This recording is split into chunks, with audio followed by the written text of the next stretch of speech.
Hello guys, this is Dope Tech. Today I'm going to show how to install Mimoji on any Android device running Android 6.0 Plus. So here are the few characters which you can get by installing the Mimoji. So there are the cartoon characters like Apple. This was first introduced by the Apple and then it was all copied by the Xiaomi, Samsung and other devices. Here is the functions are similar.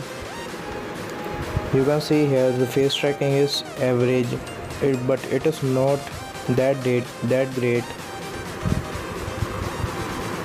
You can save the video and share it to others, and you can also change the voice of few characters such as man, woman and cartoon.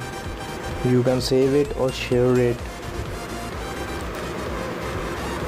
So for the installation part, I will give the link in the description from where you can download it.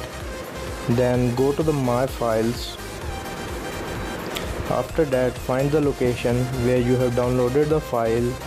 Then click on the file. Then click on Install.